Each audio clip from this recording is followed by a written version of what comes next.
À plusieurs reprises, le président français s'est permis de critiquer la politique de Vladimir Poutine.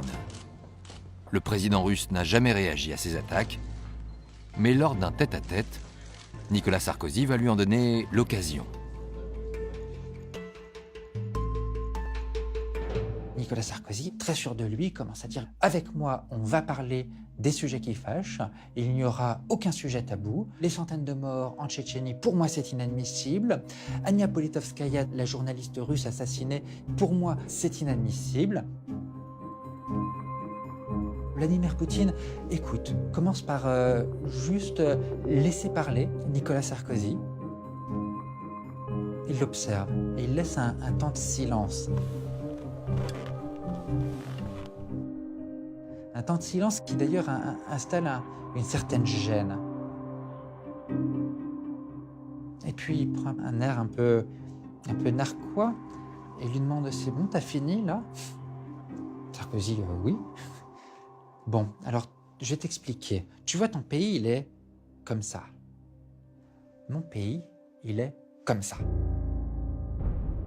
Alors maintenant, de deux choses l'une. Ou bien tu continues sur ce ton et je t'écrase, ou alors tu arrêtes de parler comme ça et tu verras, tu viens juste de devenir président de la France, mais je peux faire de toi le roi d'Europe. On m'a juste dit que son discours était ponctué d'insultes, de propos humiliants, de façon à vraiment imposer sa volonté à Nicolas Sarkozy. Et Nicolas Sarkozy va être juste éberlué. Il n'en vient pas. Et Nicolas Sarkozy va avoir du mal à s'en remettre. Il est encore sous le choc de cette conversation lorsqu'il se présente à sa conférence de presse. Mesdames et messieurs,